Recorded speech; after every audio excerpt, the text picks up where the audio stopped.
Bonjour à tous, nous sommes aujourd'hui Rosh Chodesh Adar, le premier jour du mois de Adar Bet, et nous allons nous pencher un petit peu sur cette connotation qu'il y a dans ce mois, le mois de Adar.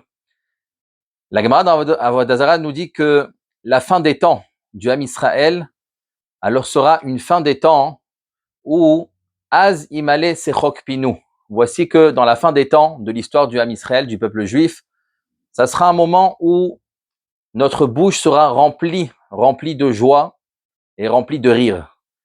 Et le mois de Hadar est aussi le dernier mois de l'année. C'est-à-dire que dans les mois de l'année juive, le premier mois, c'est le mois de Nissan, avec la fête de Pessah. Et donc le dernier mois, c'est ce mois-ci où nous nous trouvons le mois de Hadar. Donc ce dernier mois, ici, est en parallèle avec aussi la fin des temps du Ham Israël. Donc c'est un mois qui a aussi cette connotation du rire et de la joie. Alors comme nous le savons tous, Purim, c'est un moment où tout le monde se déguise, tout le monde est rempli de joie. Mais nous allons ici voir un peu plus précisément la définition ici de cette joie que nous devons relever à Purim. Dans le Sefer Yetzira, un des livres qui a été écrit par Avraham Avinu, nous dit que le mois de Hadar, il est représenté par la lettre Kouf. La lettre Kouf qui est Betzrok. Comme ça, c'est marqué dans le Sefer Yetzira que le Kouf qui fait référence au rire, au tzrok. Et plus précisément, la lettre Kouf qui veut dire aussi Kof. Kof qui est le singe. Alors cela paraît un petit peu péjoratif de nous dire que nous sommes dans un mois, effectivement, qui est le rire, et le mois qui représente le singe. Alors effectivement, les singeries, ceux qui font des grimaces, alors déclenchent le rire, font du rire. Mais ici, nous allons essayer de voir un peu plus profondément quel est le sens de ce mois de Hadar et le sens pourquoi ce mois est comparé au singe. Dans la halacha, le Darkei Moshe, dans le Siman Tav Resh Tzadik, nous ramène qu'il y avait beaucoup de coutumes qui se faisaient à Purim, comme par exemple, on écrivait sur les pierres le prénom de Haman, et lorsque on lisait dans la Megillah le nom de Haman, il était mentionné le nom de Haman, alors on tapait ces pierres l'une sur l'autre pour effacer le nom de Haman. Il y a marqué aussi dans la halacha que effectivement on se déguise, et là tous les enfants, même les adultes, même on voit des grands qui représentent la Torah, alors se déguisent aussi. Sur ça, le Beit Yosef vient nous dire, il faut faire très attention à ces coutumes-là, parce que ces coutumes ont beaucoup d'importance. Ve'en lil'og ala minagim ki enam baim lechinam. Il ne faut en rien dévaloriser et mépriser ces coutumes du Ham Israël, parce que si elles sont là, ce n'est pas pour rien. Et là, la question que chacun doit se poser, c'est que on sait que chaque chose a un sens profond. Chaque chose a une valeur qui est profonde dans l'histoire du Ham Israël, dans la valeur de notre Torah, et donc de comprendre ici quelle est la place de tous ces déguisements, la place de tout ce folklore entre guillemets qu'on va dire. Dans la Megillah, c'est écrit que nous faisons ce jour donc de Purim, c'est marqué au Sim et Yom Arba Esre, les Chodesh Adar, ça sera un jour de Simcha, de Mishté et de Yom Tov. Donc, en effet, ça veut dire que le jour de Purim est un jour de joie, un jour de fête, comme un jour de Yom Tov. Mais lorsqu'on voit un petit peu plus, on voit que ce n'est pas ici un jour de joie, comme un vrai jour de Yom Tov, comme on va prendre un jour de Pessah, un jour de Shavuot ou un jour de Sukkot. Pourquoi? Parce qu'on voit que si quelqu'un, il est endeuillé, on sait que lorsqu'un jour de fête va arriver, pendant les jours du deuil, pendant les 7 jours ou les 30 jours de deuil, si par exemple, il y aura Pessah, Sukkot ou Shavuot, alors ces jours vont couper et vont annuler le deuil. Ils vont faire tomber le deuil. Tandis qu'à Purim, non.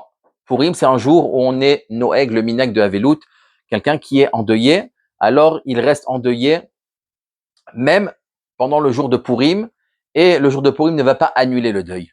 Donc ici, on voit qu'il y a une différence claire dans cette définition de la joie les jours de Yom Tov et les jours de Purim. C'est-à-dire que c'est une joie qui est très différente. La joie des trois fêtes, de Pessah, Shavuot et Sukkot, c'est un jour qui est en soi-même un jour de joie. Le jour lui-même contient de la joie. Et donc, vu que ce jour contient de la joie, donc il n'est pas compatible avec la tristesse de l'endeuillé. Donc, c'est pour ça que ce jour de joie vient justement effacer ce deuil. Et donc, c'est lui qui va prendre le dessus pour que ça soit un jour de joie. Mais Purim, donc, ce n'est pas un jour de joie en soi-même. Purim, c'est un jour finalement qui est un jour de tzrok, c'est-à-dire un jour où effectivement il y aura du rire. C'est-à-dire que il y a la joie et il y a le rire. Purim n'est pas un jour de joie, mais un jour de rire. C'est ça qui est marqué ici dans cette définition de Purim. Que veut dire le tzrok? Que représente le rire? Alors, lorsque dans le mot de Yitzhak, c'est le premier qui s'est appelé donc Yitzhak, donc parmi les Avot, et le nom de Yitzhak, justement, est la définition du mot tzrok, c'est la même racine. Parce que Yitzhak, c'est celui qui est né avec le rire. Et lorsqu'on voit dans l'histoire du Ham Israël, on voit dans l'histoire des Avot, que toutes les mères du Ham Israël, Sarah, Rivka, Rachel, on voit que elles avaient leur matrice qui ne pouvait pas leur donner d'enfants. Elles étaient stériles. Pourquoi ça? Parce que la naissance du Ham Israël doit se faire sous une connotation de quelque chose qui est hors la loi, qui ne rentre pas dans les lois naturelles. Le Ham Israël ne naît pas de manière naturelle. Parce que le mot srok, c'est quoi? C'est le mot Yitzhak, c'est Yatsa minachok, qui est sorti chok des lois. Le Ham Israël ne vit pas selon les lois de toutes les nations. Le Ham Israël a des lois, mais ces lois, elles sont différentes de toutes les autres. Un juif ne vit pas en fonction des lois naturelles. On a un monde naturel, on a autour de nous, effectivement, tout un système qui est mis en place et qui respecte ces lois naturelles. Le soleil, la lune, les arbres. Donc, tout le système où nous nous trouvons, l'environnement où nous nous trouvons, lui respecte des lois naturelles. Mais le juif qui vit à l'intérieur, le peuple juif qui traverse son histoire, alors son histoire, il suffit tout simplement d'ouvrir des livres et de regarder tous les événements que l'homme Israël a passés jusqu'à maintenant. Eh ben, son histoire, elle est au-delà de la logique. On est un peuple qui ne rentre pas dans la logique. Et c'est ça qu'il faut comprendre. Là est notre logique. Lorsque un juif suit la logique et lorsque ces événements, ce qu'il va vivre, eh ben, va représenter, va être parallèle à ce que les autres nations vivent, alors c'est que l'homme Israël n'est pas à sa place. L'homme Israël n'est pas comme tout le monde. Parce que les lois du homme Israël, c'est d'être en quelque sorte au-delà de l'attente. L'homme Israël, c'est celui qui est l'imprévu. On a toujours, justement, fait rire les nations. C'est ça, vient là le mot de tzrok. Nous sommes dans un mois qui est le rire. Pourquoi? Parce que toutes les nations, nous faisons rire toutes les nations. Toutes les nations, justement, sont étonnées de voir comment le Ham Israël réagit à chaque événement. Et c'est là la clé de notre histoire, de savoir que nous n'avons pas le droit de vivre avec les effets de cause à effet. Nous n'avons pas une logique, nous n'avons pas cause et conséquence. Ça n'existe pas dans le Ham Israël. Lorsque c'est impossible, alors c'est là que le possible commence pour nous. Ce qui est impossible pour les nations, alors est possible pour le Ham Israël. Parce que nous avons nos règles, que nous avons Hachem qui est là avec nous. C'est Hachem qui a une emprise sur le Ham Israël. Nous avons notre Torah qui est claire et qui vient justement transpercer toutes les barrières qui peuvent nous déranger et nous faire passer des situations qui sont dans l'impossible. Donc c'est ça finalement le Kof. Nous sommes dans ce mois de Hadar qui est pas un mois de joie, mais un mois de rire. Le Kof, le singe, pourquoi c'est celui qui fait rire? Parce que il a l'apparence d'un homme et pourtant, eh ben, on voit bien que c'est un animal. Donc ça veut dire qu'un animal qui va faire des gestes comme si c'était un homme, alors c'est ça qui fait rire. Lorsqu'il y a un décalage, lorsqu'il y a deux événements qui ne sont pas compatibles, c'est là que ça déclenche le rire. Eh ben, le Ham Israël, c'est lui qui fera rire. Et justement, Az Imale Sechok Pinu. À la fin des temps, ça sera justement un rire qui sera débordant dans tout le monde. Parce que le Ham Israël va surprendre tout le monde à la fin des temps.